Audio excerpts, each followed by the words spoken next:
इसका क्या मतलब है? मैं दावे के साथ कह सकता हूं, मैं खुद एक माइनॉरिटी हूं, हिंदुस्तान से ज्यादा माइनॉरिटी का सेफ्टी कहीं और नहीं है। इस देश में हर एक माइनॉरिटी शान से जीने का अधिकार रखता है। अध्यक्ष महोदय जी,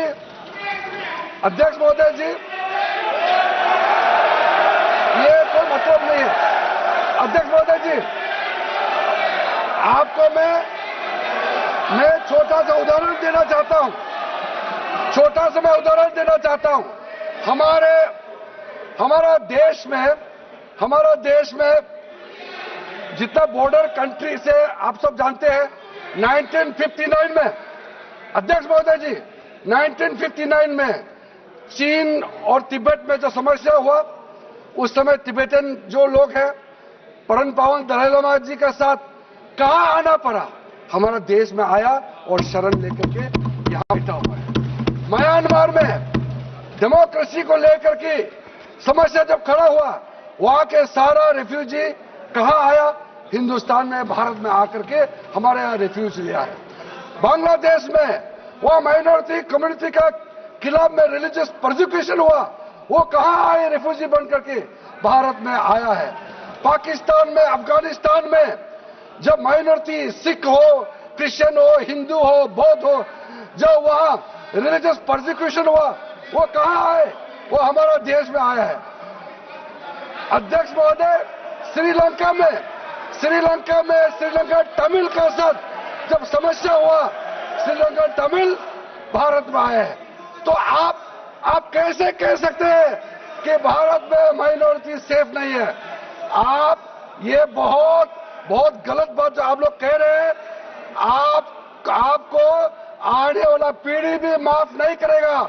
अपना देश को गाली देना, अपना देश को बदनाम करना, ये आप सदन में रिकॉर्ड में कहा है। आने वाला पीढ़ी आपके बारे में क्या सोचेंगे आप सुन लीजिए। और कहता है कि सेकुलर के बारे में कई लोगों ने कहा है, जब हमारा देश, भारत देश का विभाजन हुआ तो भारत देश तो सेकुलर रह गया, हमारा देश से जो अलग हुए वो सेकुलर नहीं हुआ। क्यों अध्यक्ष महोदय? ये तो जानना जरूरी है और इस सदन में मुझे कहना चाहिए। इस देश में भारत देश सेकुलर इसलिए है कि भारत देश में मेजॉरिटी लोग सेकुलर सोचते हैं। मेजॉरिटी सेकुलर सोचते तभी तो ये देश सेकुलर है। बांग्लादेश और पाकिस्तान में सेकुलर क्यों नहीं है? किसके वजह से सेकुलर है? उसको कम से कम एक्नॉलेज तो करना चाहिए। इसलिए सेकुलरिज्म को लेकर के ये लोग बार बार सेकुलर कहते। अगर ये पाकिस्तान में होते, बांग्लादेश में होते तो अपने आप को ये सेकुलर नहीं कहते। यहां सब फ्रीली कह सकते हैं हम सेकुलर देश में रहता है, तो इसके बावजूद भी आप इस देश को गाली देने का काम करता है। अध्यक्ष महोदय, इसमें हमारा जो माइनॉरिटी कम्युनिटीज को लेकर के जो आप लोगों ने बदनाम करने का कोशिश किया, मैं आपका जो पुराना रिकॉर्ड को मैं कहना चाहता हूं। हमारे पूर्वोत्तर राज्यों में पंडित जवाहरलाल नेहरू जी के समय में, मैं नेहरू जी का क्रिटिसाइज नहीं कर रहा हूं, मैं उन्होंने क्या कहा और क्या पॉलिसी अपनाया उसको मैं बोलना चाहता हूं। पंडित जवाहरलाल नेहरू जी ने 1950s में स्ट्रिक्ट ऑर्डर पास करके कहा है कि नॉर्थ ईस्ट में क्रिश्चियन मेजोरिटी नहीं करना है, ट्राइबल लोगों को अपना तरीका से जीना देना चाहिए। आज हम क्रिश्चियन के खिलाफ हम नहीं कर रहे हैं। वो नेहरू जी ने कहा था कि tribal should be allowed to live according to their customs and traditions. ये नेहरू जी का पॉलिसी है। बाद में श्रीमती इंदिरा गांधी जी के समय में मदर तेरेसा को हमारे वहां नहीं आने देने के लिए प्रतिबंध किसने लगाया? इंदिरा गांधी जी ने मदर तेरेसा का एंट्री बैन किया है। और हमको आप कहते हैं कि क्रिश्चियन को अटैक करते हैं। देखिए, आप लोग, आपका इतिहास से आप भाग नहीं सकते हैं। और नेहरू जी, इंदिरा गांधी जी पूर्व प्रधानमंत्री रहे हैं, इज्जत सब करते हैं उस हिसाब से, लेकिन उनका किया वाला चीज को भी आप उससे भाग नहीं सकते हैं। अध्यक्ष महोदय जी, ये 12 बजने वाले हैं, 12 बज के पार हो गए। मैं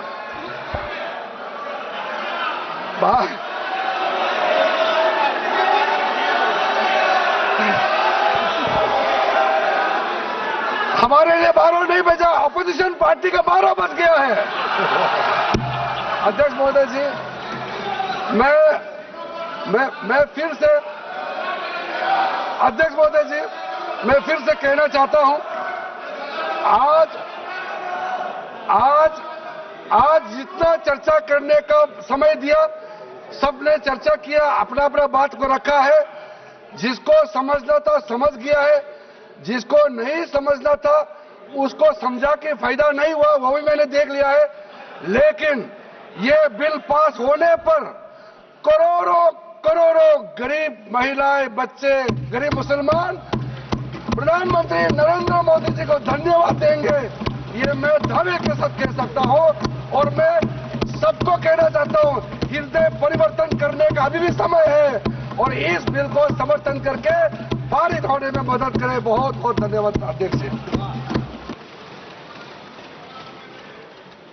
माननीय सदस्यगण, अब हम आइटम नंबर 12 सभा के निर्णय के लिए ले रहे हैं। प्रश्न है कि सौगत राय जी द्वारा प्रस्तुत संशोधन संख्या 108 को स्वीकृत किया जाए। जो सदस्य इसके पक्ष में हाँ कहें, हाँ। जो सदस्य विरोध में ना कहें। मेरे विचार में निर्णय ना वालों के पक्ष में, ना वालों के संशोधन स्वीकृत हुआ। प्रश्न ये कि विधेयक पर विचार किया जाए। जो सदस्य इसके पक्ष में हाँ कहें, हाँ। जो सदस्य विरोध में ना कहें। देते हैं लो बी क्लियर।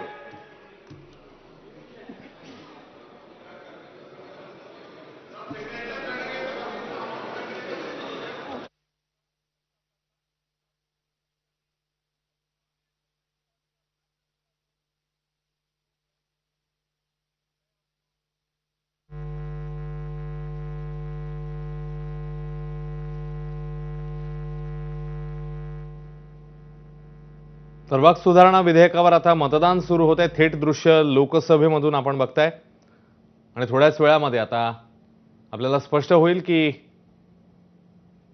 या विधेयकासंदर्भात बाजूने आणि विरोधात किती मतं नेमकी आलेली आहेत। या विधेयकासंदर्भातलं मतदान सुरू झालेलं आहे। थेट लोकसभेतली दृश्य। आज दिवसभर चर्चा झाली। विविध पक्षातल्या नेत्यांनी आपली मतं मांडली या विधेयकासंदर्भात, यातल्या सुधारणांसंदर्भात, तरतुदींसंदर्भात, आणि आता मतदान सुरू झालंय।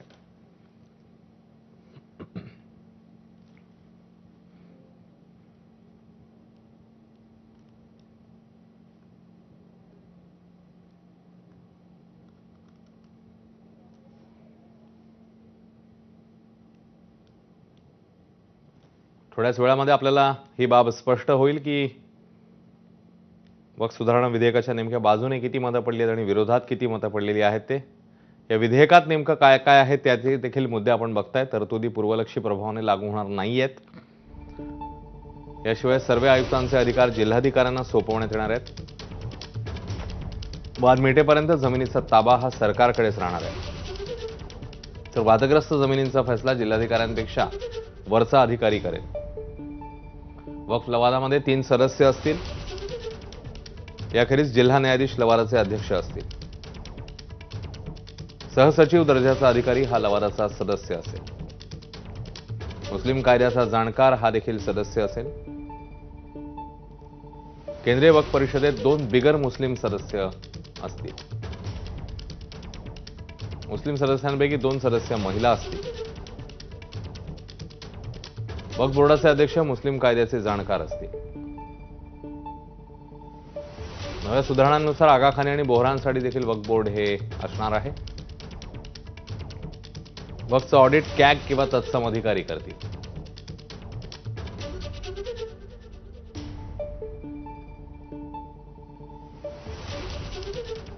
तर या विधेयकावर आता मतदान सुरू झालेलं आहे आणि थोड्याच वेळामध्ये आपल्याला ही बाब स्पष्ट होईल की किती मतं कोणत्या बाजूने आहेत. लोकसभेतली ही थेट दृश्य आहेत. रात्रीचे 12:10 झालेली आहेत आणि मतदान सध्या सुरू आहे. दिवसभर विविध नेत्यांनी विविध पक्षातल्या नेत्यांनी आपली मतं मांडली. या सगळ्या सुधारणा विधेयकासंदर्भात पक्षाची भूमिका मांडली आणि आता या विधेयकावर मतदान सुरू झालंय. वक्फ संदर्भातले आणखी काही मुद्दे आपण पाहताय. बोर्डाची संपत्ती नेमकी किती आहे? रेल्वे सशस्त्र दलानंतर वक्फ बोर्ड देशातलं सर्वात श्रीमंत बोर्ड म्हणून गणलं जातं. भारतात एकूण 32 वक्फ बोर्ड आहेत. याशिवाय वक्फच्या संपत्तीत शेतजमिनी, इमारती, दर्गा यांचा समावेश होतो. याखेरीज वक्फच्या संपत्तीत मजार, कबरी, ईदगाह, मदरसे देखील येतात. मशिदी, रिकामे प्लॉट, तळे, शाळा यांचाही यामध्ये समावेश आहे. लवादाकडे बोर्डाविरोधात 40,000हून अधिक दावे आणि बोर्डाविरोधात 9,942 खटले. मुतवल्ली करतात वक्फच्या जमिनींची देखरेख.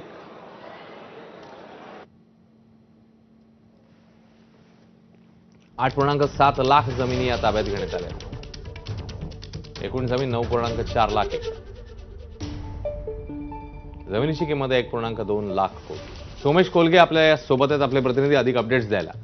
सोमेश, मतदान सुरू झालेलं आणि आता पुढच्या काही मिनिटांमध्ये आपल्याला स्पष्ट होईल या संदर्भात अधिक. नक्कीच आज बहुप्रतीक्षित आणि बहुचर्चित अशा वक्फ विधेयकावर अखेर मतदान सुरू झालेले. विशेष म्हणजे सत्ताधाऱ्यांनी आणि विरोधी पक्षांनी सुद्धा या संपूर्ण विधेयकावर दिवसभर चर्चा केली आणि दुपारी 12 वाजता सुरू झालेली चर्चा आता 12:12 झाली. जवळपास 12 तास सलग सुरू आहे. यामध्ये कुठल्याही प्रकारचा 1 मिनिटाचा ब्रेक सुद्धा लोकसभेने घेतला नव्हता आणि या संपूर्ण चर्चेनंतर आता अखेर हे विधेयक मतदानासाठी म्हणून ठेवण्यात आलेले आहे. या मतदानातून 2 गोष्टी स्पष्ट होणार आहेत. प्रामुख्याने एकतर एनडीएतील अनेक पक्ष हे वक्फ कायद्यातील बदलाला विरोध करतील अशा स्वरूपाचा दावा विरोधी पक्षांनी केला होता. त्यामुळे एनडीए इंटॅक्ट आहे का, एनडीएचं संख्याबळ हे संपूर्णपणे नरेंद्र मोदींच्या पाठीशी आहे का, या प्रश्नाचं उत्तरही आता थोड्याच वेळात मिळणार आहे. तर दुसऱ्या बाजूला विरोधी पक्षांची जी एकजूट त्यांनी या संपूर्ण वक्फच्या अनुषंगाने निश्चित केली होती, त्या एकजुटीचा आकड्यात रूपांतर जसं दिसतंय का, हे देखील आज स्पष्ट होणार आहे. त्यामुळे एका बाजूला विरोधी पक्षांमधले वेगवेगळे पक्ष आणि वेगवेगळे गट आहेत, तर दुसऱ्या बाजूला सत्ताधारी पक्षांचे मित्र आहेत की ज्यांच्या मार्फत जेडीयू सारखा पक्ष असेल किंवा तेलुगू देसम पार्टी सारखा पक्ष असेल की जे कदाचित वक्फला विरोध करतील किंवा वक्फ मान्य करणार नाहीत. किंबहुना आज सकाळी सुद्धा अनेकांनी असे दावे केले होते की जनता दल युनायटेड आणि तेलुगू देसम पार्टी सध्या आणण्यात आलेल्या वक्फ कायद्यामध्ये काही बदल सुचवतील. विशेषतः तेलुगू देसम पार्टी चंद्राबाबू नायडू यांची काही मुद्द्यांवर सरकारची सहमत नसेल असे दावे केले गेले होते. परंतु जर आपण पाहिलं सोमेश, तुला थोडंसं थांबवतो. आम्ही थेट जाऊया पुन्हा एकदा लोकसभेत. System 1.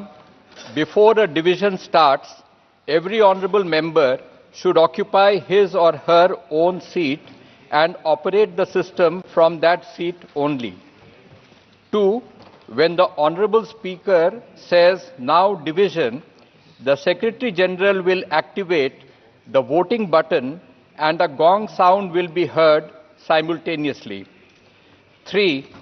For voting, only after the sound of the gong, repeat, only after the sound of the gong, honorable members may simultaneously press the vote secure button towards the left side of the multimedia device on the headphone plate and any one of the following buttons fixed on the right side of the headphone plate. Yes, below green color sticker. No, below red color sticker. Abstain, below yellow color sticker. 4. It is essential to keep both the buttons pressed till another gong is heard. 5. Honorable members may please note that their votes will not be registered. 1. If buttons are kept pressed before the first gong, or 2. Both buttons are not kept simultaneously pressed till the second gong. 6 honorable members will be able to see the final result after a gap of a few seconds after the second gong. Honorable members will be able to check their vote on display boards installed on either side of Honorable Speaker's chair, multimedia device, and also on the yes/no/abstain button. 8. In case vote is not registered, or if any member wishes to change their vote, they may call for voting through slips.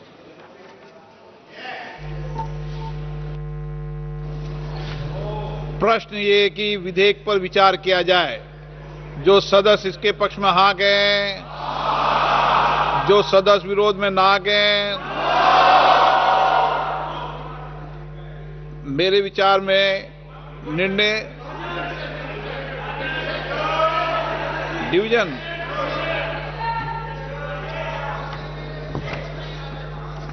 अब मतदान।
तरी थेट दृश्य लोकसभेमधनं आणि आता मतदान सुरू आहे। आकडे समोर येत आहेत आपल्या।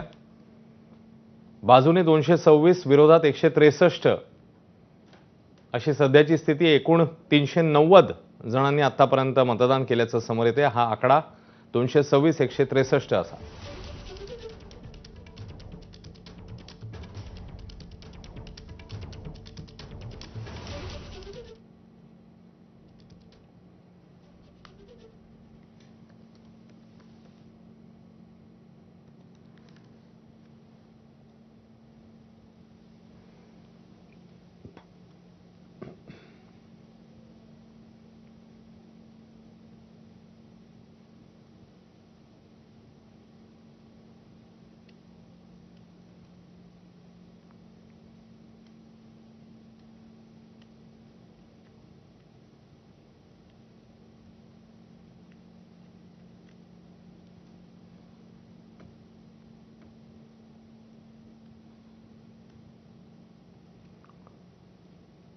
तर ही आकडेवारी पुन्हा एकदा समोर येते। 390 पैकी 226 बाजूने आणि 163 विरोधात असा सध्याचा कौल आहे। एक जण तटस्थ आहे। लोकसभेत सध्या 390 खासदार उपस्थित आहेत आणि बघ सुधारणा विधेयकाच्या संदर्भातलं हे मतदान, ज्याच्यामध्ये आता सध्या 226 163 आणि 1 अशी आकडेवारी पाहायला मिळते। लोकसभेतली ही लाईव्ह दृश्य आहेत। मध्यरात्रीचे 12:20 होत आहेत आणि सध्या ही आकडेवारी समोर आलेली आहे। उपस्थित खासदारांची संख्या 390, बाजूने 226, विरोधात 163 अशी सध्याची स्थिती आणि एक जण आहे तटस्थ।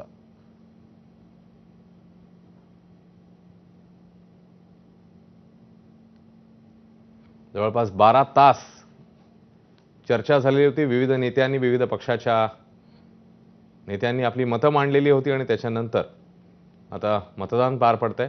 थोड्याच वेळामध्ये आपल्याला चित्र स्पष्ट होईल काय नेमकं समोर येतंय. मात्र सध्याची जी आकडेवारी आहे त्यानुसार 390 पैकी 226 बाजूने 163 विरोधात अशी सध्याची स्थिती आहे.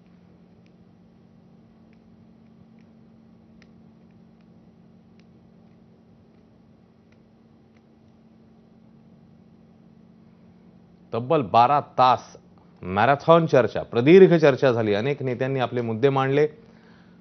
सविस्तरपणे मंथन झालेलं आहे या वक्फ सुधारणा विधेयकासंदर्भात. आणि आता मतदान प्रक्रिया सुरू आहे.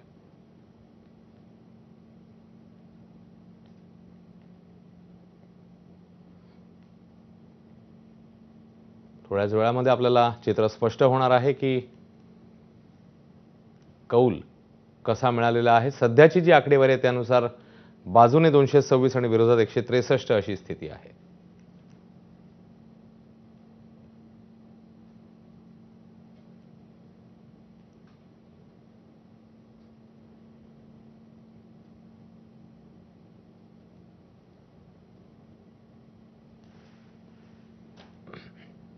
आज दुपारीच या संदर्भातली जी चर्चा जी आहे ती सुरू झालेली होती आणि त्यानंतर आता रात्रीच्या सुमारास, मध्यरात्रीच्या सुमारास किंबहुना हे मतदान पार पडताना आपल्याला बघायला मिळते. लोकसभेतली ही लाईव्ह दृश्य पुढच्या काही मिनिटांमध्ये चित्र स्पष्ट होण्याची अपेक्षा.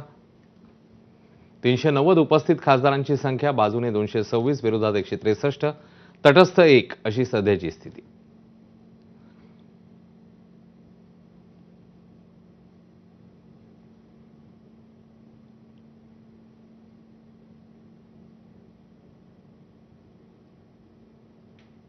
सोमेश कोलगे आपल्याला ताजे अपडेट्स देतील. सोमेश, 226, 163 अशी सध्याची स्थिती आहे. नक्कीच 226 आणि 163 अशी सध्याची स्थिती दिसते. आणि आपल्याला सर्वांना माहिती आहे की वक्फच्या विधेयकाच्या अनुषंगाने विरोधी पक्षांच्या सुद्धा अनेक खासदारांनी आपापल्या वतीने काही ना काही सुधारणा सुचवल्या होत्या आणि त्या अनुषंगाने आता वेगवेगळ्या सुधारणांवरही मतदान होतंय असं समजतंय. त्यामुळे सध्या सौगताराय जे टीएमसीचे खासदार आहेत त्यांनी जी सुधारणा सुचवली होती वक्फ विधेयकातील त्या सुधारणेवर मतदान झालेलं आहे.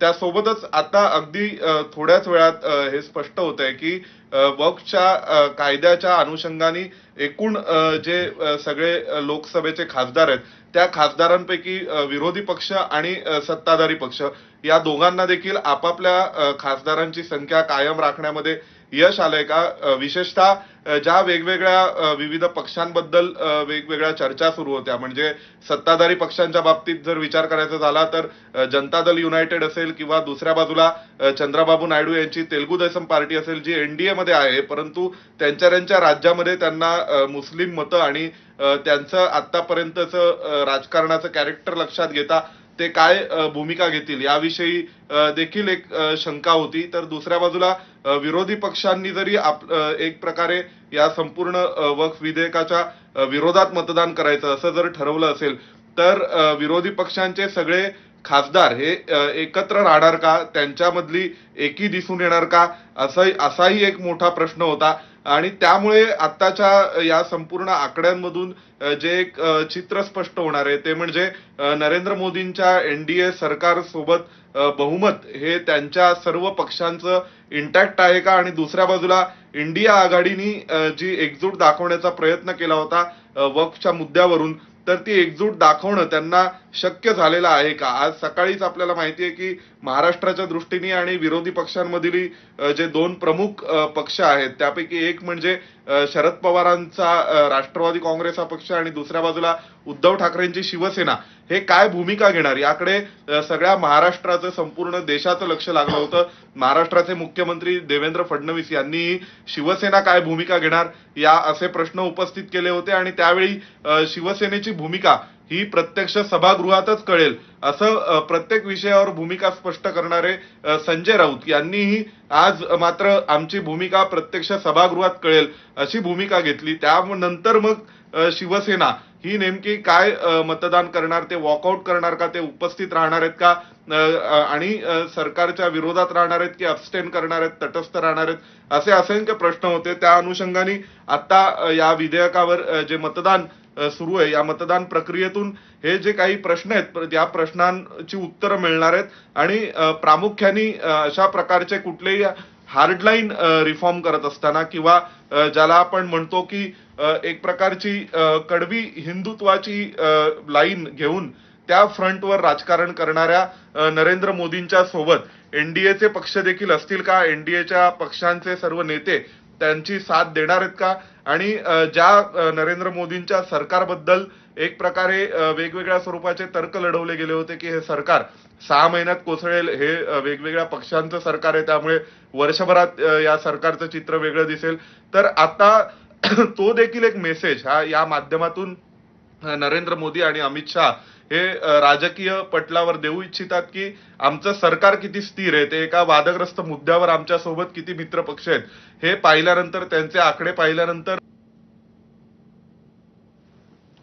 दावे करत होते किंवा जे तर्क लढवले जात होते त्या तर्कांना किंवा जे तर्क लढवले जात होते त्या तर्कांना उत्तर देखील आजच्या या आकड्यांमधून दिसणार आहेत. त्यामुळे वक्फच्या विधेयकाच्या अनुषंगाने त्या कायद्यात जे बदल होतील किंवा कायद्याच्या बाबतीत देशाची आणि सर्वच पक्षांची भूमिका स्पष्ट होईल, पण त्यापेक्षाही जास्त केंद्रातील सरकार स्थिर आहे का, केंद्रातील जो विरोधी पक्ष आहे तो विरोधी पक्ष एकजूट आहे का, ज्या इंडिया आघाडीच्या नावाने विरोधी पक्ष एकत्र आला होता ते सगळेजण इंडिया आघाडी म्हणून वेगवेगळ्या विषयांवर आपली भूमिका एकसंध ठेवून आहेत का, आणि एक प्रकारे कुठेतरी नरेंद्र मोदींनी आणि अमित शहा यांच्या भारतीय जनता पक्षाने आपली स्वतःची हिंदुत्वाची जी पॉलिसी आहे, स्वतःचं कडवं हिंदुत्वाचं जे धोरण आहे आणि कुठल्याही प्रकारचा कॉम्प्रोमाइज न करता प्रत्येक मुद्द्यांवरती आम्ही धोरणात्मक निर्णय घेऊ, आमची संख्या किती असली तरी सुद्धा, हे जे सांगण्याचा एक प्रयत्न केला होता. तर या सर्वच प्रश्नांची उत्तरं ही आजच्या या संपूर्ण मतदान प्रक्रियेतून दिसणार आहेत. एका बाजूला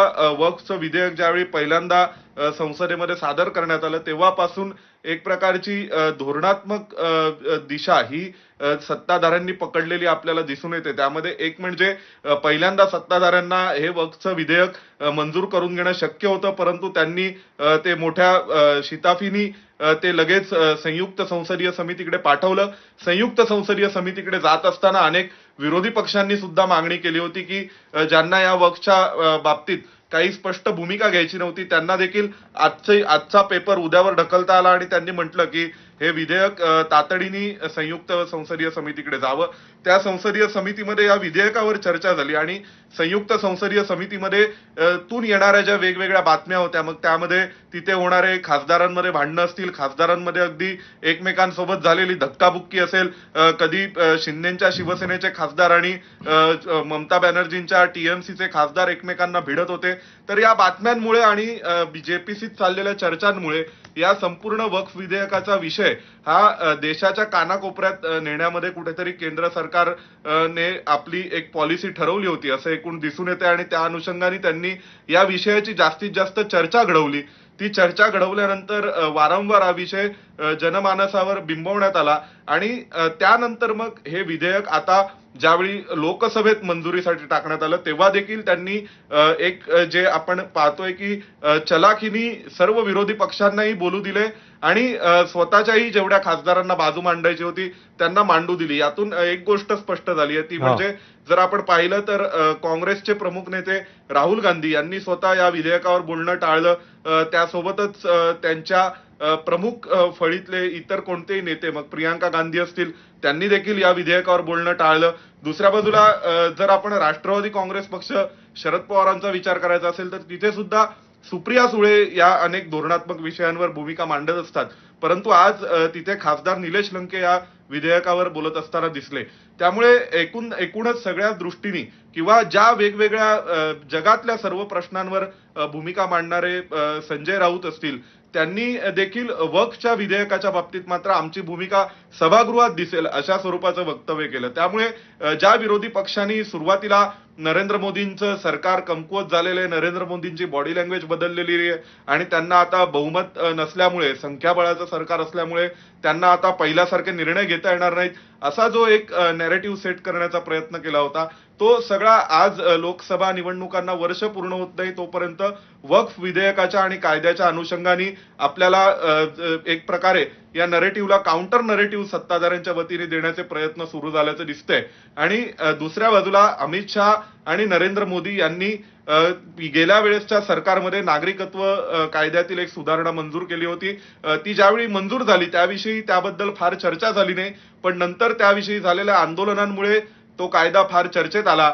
तर तशी चूक ही कुठेतरी आता 2024 नंतर नरेंद्र मोदी सरकार हे सुधारताना दिसतंय आणि त्यांनी वक्फचा कायदा असेल किंवा आज फॉरेन इमिग्रेशनच्या बाबतीत राज्यसभेत आलेला कायदा असेल, या सर्वच कायद्यांवर देशभरामध्ये चर्चा व्हावी, सखोल चर्चा व्हावी, जनमानसापर्यंत हे कायदे पोहोचावेत याची एक काळजी घेतलेली दिसते. आणि त्या अनुषंगाने जो वक्फचा कायदा कदाचित ज्या पद्धतीने सीए ची अमेंडमेंट संपूर्ण सभागृहाने मंजूर केली होती आणि त्यावेळी फारशी ती बातमीतही कुठे दिसली नाही किंवा त्याविषयी फार चर्चाही झाली नाही, परंतु त्या कायद्याचा मोठा इम्पॅक्ट हा 2024च्या लोकसभा निवडणुकांपर्यंत दिसला. तर त्याच पद्धतीने वक्फ कायद्याच्या बाबतीत मात्र ती चूक ही नरेंद्र मोदींच्या सरकारने केलेली नाहीये. त्यांनी मुद्दामून या कायद्यावर जास्तीत जास्त चर्चा घडवली आहे आणि त्या चर्चेच्या माध्यमातून हा कायदा, या कायद्याचं स्वरूप हे लोकांपर्यंत पोहोचावं आणि जेणेकरून या संपूर्ण विषयात ब्लॅक अँड व्हाईट भूमिका या वेगवेगळ्या पक्षांच्या समोर याव्यात, असंही एक चित्र निर्माण केलंय. जर कदाचित विरोधी पक्षांनी सुरुवातीला याबाबत आक्रमक भूमिका घेतल्या नसत्या तर आज त्यांना वेगळी भूमिका घेता आली असती, परंतु वक्फचा मुद्दा हा मोठ्या चलाखीने सत्ताधाऱ्यांनी विरोधकांच्याही प्रतिष्ठेचा मुद्दा केला आणि त्यामुळे आज सर्व विरोधी पक्षांना देखील आपापल्या खासदारांना व्हीप बजावावे लागले आणि मग शेवटी प्रमुख नेत्यांना मागे राहून कुठेतरी त्यांच्या पक्षातील इतर नेत्यांना भाषणं करायला दिली, त्यांच्या मार्फत भूमिका मांडल्या गेल्या आणि त्यातून आता एक चित्र स्पष्ट होत आहे की खरोखरच विरोधी पक्ष ज्या ताकदीने दावा करतात की त्यांचं संख्याबळ हे आजही इंटॅक्ट आहे, तर आजच्या या संपूर्ण वक्फच्या विधेयकावर होणाऱ्या मतदानामध्ये हे दिसून येणार आहे की खरोखरच विरोधी पक्षांचं संख्याबळ हे त्यांच्यासोबत इंटॅक्ट आहे का. आणि दुसऱ्या बाजूला ज्या प्रकारे हिंदू मतांचं राजकारण किंबहुना हिंदू मतपेटी एक जी देशभरामध्ये तयार झालेली आहे आणि ज्या हिंदू वोट बँकचा इम्पॅक्ट हा 2014 आणि त्यानंतर 2019 आणि 24च्या निवडणुकांमध्ये किंवा त्यानंतर झालेल्या राज्यसभा निवडणुकांमध्ये दिसला होता, त्या हिंदू वोट बँकला देखील वेगवेगळ्या विरोधी पक्षांच्या भूमिकाच्या अनुषंगाने स्वतःच्या बाजूनी जास्तीत जास्त वळवून घेण्याचा प्रयत्न हा सत्ताधारी करतायत. तर दुसऱ्या बाजूला मुस्लिम समुदायाच्या वोट बँकच्या प्रश्नाच्या अनुषंगाने विरोधी पक्ष देखील आपापल्या पद्धतीने बॅटिंग करतायत की त्या ठिकाणी असणाऱ्या ज्या वोट बँक आहेत त्या वोट बँक त्यांच्यासोबत कायम राहाव्यात, त्या केवळ संपूर्णपणे काँग्रेसकडे जाऊ नयेत, हे देखील आता कुठेतरी सर्व विरोधी पक्षांना सांभाळायचंय. त्यामुळे वक्फचा कायदा हा, त्या कायद्यात तरतुदी काय आहेत किंवा तो नेमका धर्माशी संबंधित आहे का संपत्तीशी संबंधित आहे किंवा त्या कायद्याने नेमका काय परिणाम होणार आहे, या सगळ्याच्या पलीकडे जाऊन त्या कायद्याने या देशाच्या राष्ट्रीय राजकारणातील दिशा स्पष्ट होणार आहेत विविध पक्षांच्या.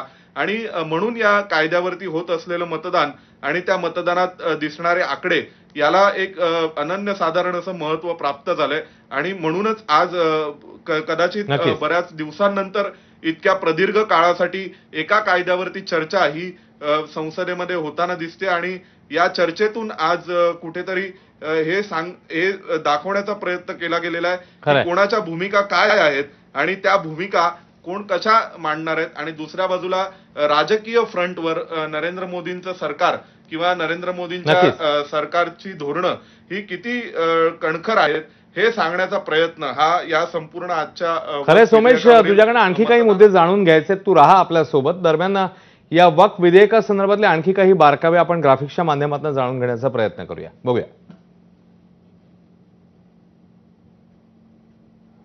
सध्याची जी आकडेवारी समोर आली त्यानुसार 226 163 असा सध्याचा कौल आहे, तटस्थ 1. दरम्यान या सुधारणा विधेयकात नेमकं काय आहे? Unified work management empowerment efficiency and development act असं याचं नाव आहे. तरतुदी पूर्वलक्षी प्रभावाने लागू होणार नाहीत ही बाब स्पष्ट करण्यात आली आहे. तर सर्वे आयुक्तांचे अधिकार जिल्हाधिकाऱ्यांना सोपवण्यात येणार आहेत. तर वाद मिटेपर्यंत जमिनीचा ताबा हा सरकारकडे राहील. याशिवाय वादग्रस्त जमिनींचा फैसला जिल्हाधिकाऱ्यांपेक्षा वरचा अधिकारी करेल. याखेरीज वक्फ लवादामध्ये 3 सदस्य असतील. जिल्हा न्यायाधीश लवादाचे अध्यक्ष असतील आणि सहसचिव दर्जाचा अधिकारी हा लवादाचा सदस्य असणार आहे.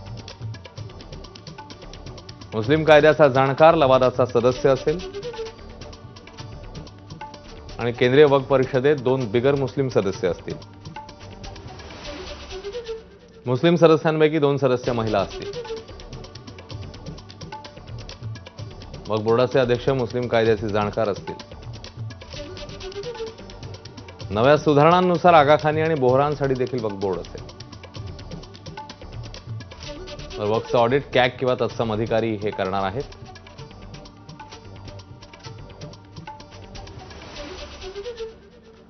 पुन्हा एकदा सोमेश कोलगे यांच्याकडे जाऊया. सोमेश, मगाशी तू सविस्तरपणे या सगळ्या संदर्भात माहिती देत होतास आणि खास करून महाराष्ट्राचा विचार करायचा झाला तर ठाकरेंच्या शिवसेनेची भूमिका आणि शरद पवारांच्या पक्षाची भूमिका या संदर्भात तू अधिक अपडेट्स देत होतास. गेल्या काही वर्षांमध्ये घडलेलं राजकारण आणि येणाऱ्या काळामध्ये येणाऱ्या निवडणुका या पार्श्वभूमीवर या मतदान प्रक्रियेमध्ये खास करून ठाकरेंची शिवसेना काय भूमिका घेणार याकडे सगळ्यांचं लक्ष, जसं तू सांगितलंस ट्विट देखील आलेलं होतं, आणि या अनुषंगाने येणाऱ्या काळामध्ये कसं राजकारण मग घडू शकतं. सोमेश.